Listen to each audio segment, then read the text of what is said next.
folks. I know a lot of you listening right now just might be doing so from the cab of your big rig while plowing through the long and lonely roads that keep us all connected here all over the U.S. I myself have spent a good amount of time out there on that highway, and I know just how rough and isolated it could sometimes be. So I thought I'd dedicate this compilation of listener-submitted stories to share with you. So here you go.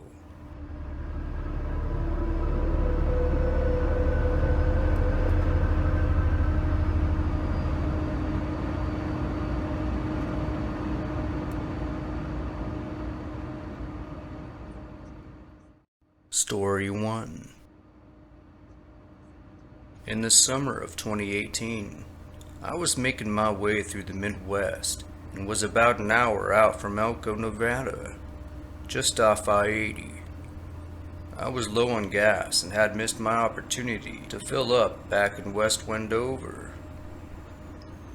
It was already nightfall, and the desert darkness had settled upon the area, but the moon was bright enough to illuminate the surrounding landscape, and I could see just about every rock and building in sight. My fuel was at a quarter tank, and I needed to check my tire pressure. So I decided to pull into the small town of Wells to do both. On the way to the service station, I remember passing the old Lone Star Motel, which now sat abandoned. But decades earlier, she was still in operation, and even used for a movie called Joyride in the early 2000s. I specifically remember chuckling to myself as I drove by the old relic. Well, I filled her up at the local Kanako station and continued west toward Wendover. What little light that emanated from that small town soon faded as I headed back out into the darkness. Here's what happened next. I saw a blinding flash of light off in the horizon, and for a split second, I saw every geographical feature as if it were daytime, and then it was dark again. I slowed my roll to adjust my eyes, and figured either lightning had flashed or a distant transformer had blown somewhere. But there was no storm forecasted for the area on that night. Maybe it was a transformer after all. But then I gazed down to my neon green instrument panel, and was surprised to see my gas gauge reading at a quarter tank still, even though I had just filled it up. It wasn't uncommon for a misreading immediately after the refuel, but it usually corrected itself within minutes after takeoff. Not this time though. It remained at that level. I then noticed a small cluster of lights up ahead of me a few miles off on the horizon. I was approaching another town, but didn't expect to see one so soon out here. So there I decided I would pull over at another service station and check for a gas leak. Up ahead to the right of the highway, my headlights bounced off a large green sign. It was the town's name, Wells, the very town I had left minutes before. To confirm this, I paid attention to the buildings all around me, but as I slowly approached the Lone Star Motel again, a real strange feeling came over me. At this point, I pulled off to the shoulder and got out to collect my thoughts, as I was thinking I might be going crazy. But when I re-entered the same station moments later, I knew that this was different. I saw the exact same cluster of vehicles I had seen previously. I even checked the nearby garbage at that station for paper coffee cups I had disposed of on that first visit. But they weren't there. In fact, they were still littered on the passenger floor of the vehicle. Now, I have heard of similar time warp-like experiences on your channel, but never did I expect that I'd be one of those listeners to send in my own story. Nothing happened after that. But hell, it sure gave me a good scare. Thank you for sharing my story, Rob.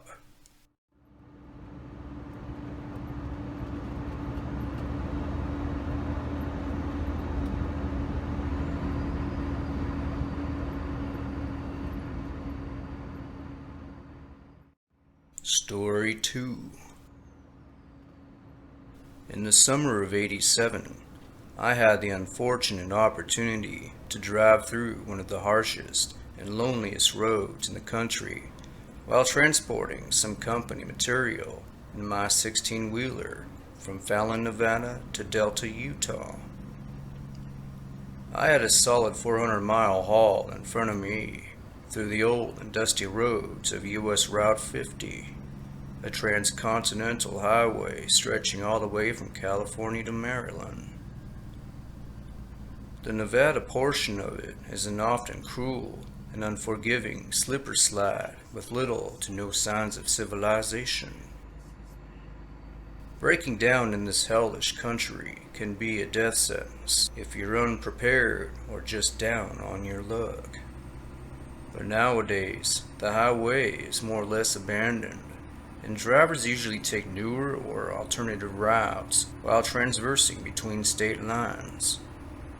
But back in the '80s, it was still a somewhat well-traveled road by truckers seeking to shave off a few extra miles to meet their deadlines.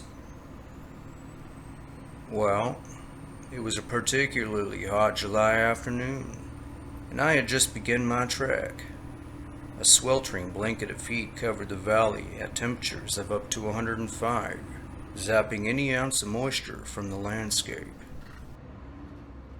A few hours in, I came across an overturned semi that had completely jackknifed onto the highway median. Judging from her brake path, it looked fresh, like the wreck had just occurred minutes ago. Now, it wasn't uncommon to see old wreckage from cars and big rigs that had been abandoned from years past, but this one needed to be checked out. I had a moral obligation to do so. If someone was still alive inside, well, they sure as hell wouldn't be for long. I downshifted and pulled off to the side of the road, right behind it, creating a wide berth between my truck and theirs. I did this to prevent any chance of popping my own tires on any sharp debris and wreckage. To get the attention of anyone who might still be inside, I laid on my horn, but nobody emerged, even after about a minute of this. With my rig still in idle, I put her in park and leapt down onto the rocky hot terrain. I would have to make this quick, as the heat was bearing down and nearly dried the breath from my lungs. I was surprised to see that no one else had cleared the hazard, given half of the road was completely obstructed by the twisted mess. I must have been the first one to come across it. As I drew closer to the trailer, I could see the driver's side door was slightly ajar. The cab was still upright, but her cargo was on her side and badly damaged, sacks of grain spilling out the back of it. Inside, the cab was empty. The CB radio was left dangling from its housing unit. I remember asking myself what would cause a driver to abandon everything. Even more surprising, she fired right up when I tried, without any issues. So where was the driver? I shut her down and exited the cab. I wiped the sweat from my forehead and scanned my surroundings, peering off into the quiet vastness of the desert flatland, littered with jagged rock and mirage-filled lakes. And then I began heading back to my own rig. As I did so, I was startled to hear the roaring of an engine come to life behind me. It was that abandoned truck, and even from where I stood, I could see nobody behind that wheel.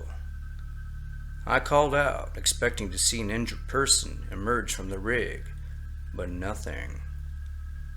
The truck just stood there in idle, and I began to get an uneasy feeling about it. But without warning, the hiss from the e-brake sounded, and then shifted into drive, as she slowly crunched her way forward toward the desert. I couldn't believe what I was seeing. The truck was driving itself. The trailer had broken from its joint as she continued rolling forward, and eventually picked up speed to around 10 to 15 miles per hour. The truck wobbled back and forth and squeaked, indiscriminately running over rocks and hitting small brush. And it just kept going, with the door still open, swinging back and forth as it did so. A few minutes later, the truck came to rest at a cluster of rock, completely incapacitated by the reckless maneuver. She was way out there now, and there was no way I was leaving my truck to attempt a rescue. But I did jump on my CB radio to report a 1050 vehicular accident, but was unable to connect to anyone in that region. I would have to leave the scene in order to call for help, and so I did. About 30 miles east, I was able to contact another trucker, who then contacted the local CHP, and they took it from there, and I continued on my way. Once I arrived in Utah, I attempted to contact the same officials to follow up, but it was a needle in the haystack out there, and all I know is something really strange happened. Trucks don't drive by themselves, and if they did, well, I guess I'm just the last to hear about it. Thanks for sharing my story. Rogers.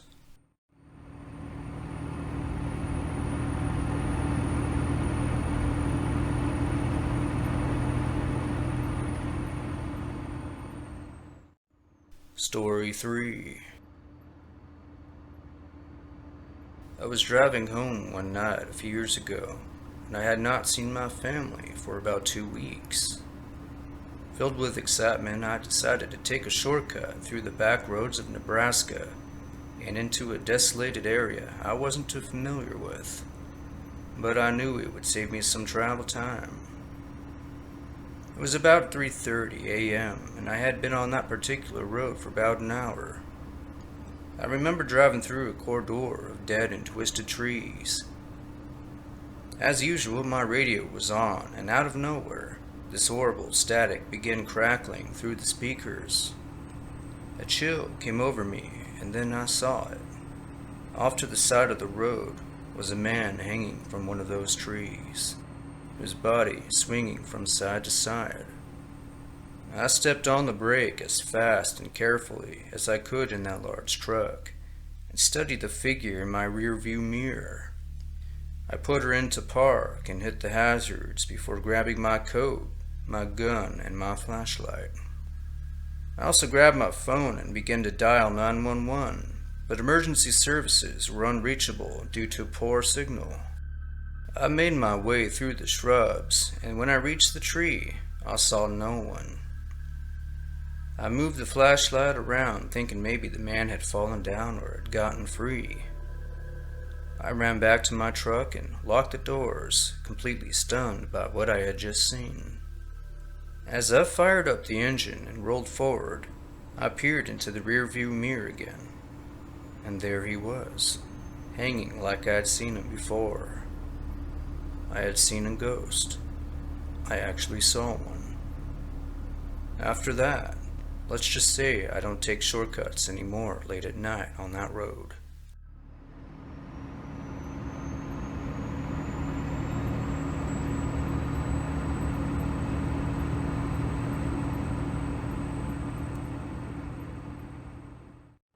Story 4. Some years back, I was on a shift we call meet and turn. This is where the driver that is domiciled out of the city will drive a load halfway to its destination, while the other driver that meets him halfway brings the load to its final destination. It was just after midnight when I arrived at the lot where we would meet. It was an area dark and surrounded by forest, and I had a little time to kill, so I took a short nap. About 10 minutes into my nap, I was awakened by a sound of a barking dog. I tried to ignore it, but it only grew louder and more persistent. At this point I was annoyed, but perhaps it was trying to alert me of something. So I sat up and looked out my window, and what I saw left me frozen in place. Standing there, just inches on the other side of the glass, was a man around 35 years of age, rather large, and he was barking at me. I know how this may sound to you, but his eyes were crazy and he was foaming at the mouth.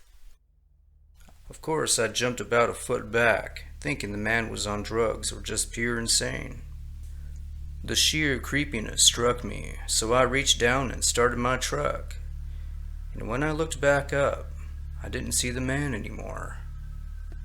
But what I did see was a large brown dog running off into the nearby wilderness. There was no man anywhere. Was he some kind of shapeshifter or something? Thanks for sharing my story, Bentley.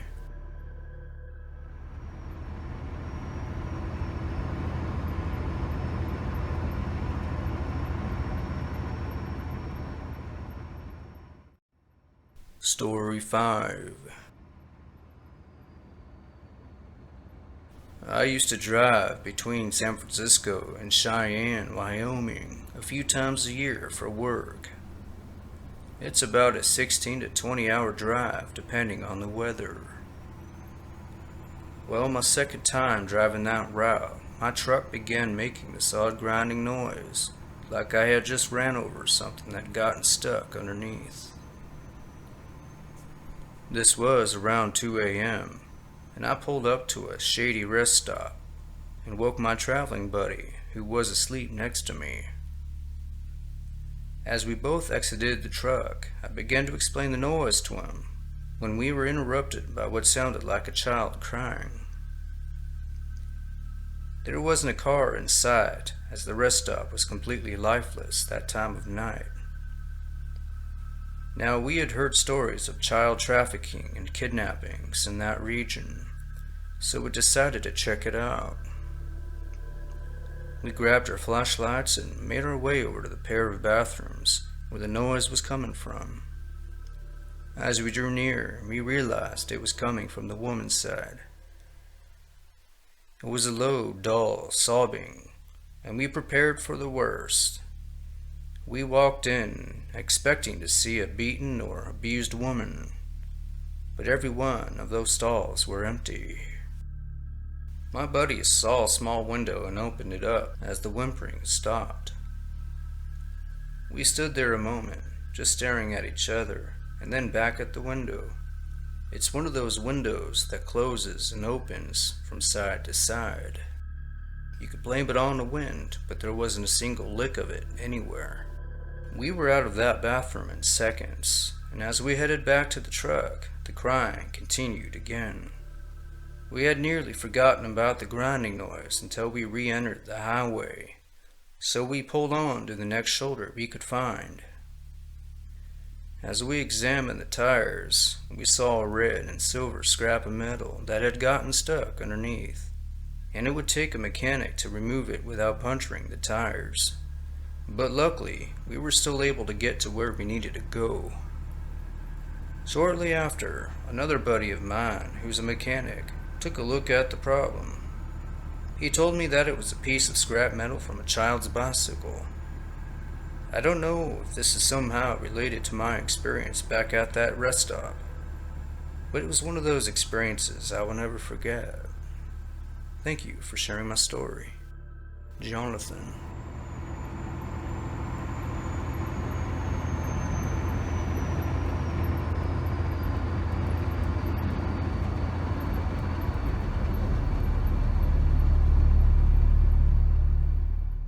And there you have it. Next time you see a fellow trucker out there on that road, be sure to tip your hat to them for all they have to endure to keep us connected all over the country. Thank you for listening, and you'll hear from us soon. Good night.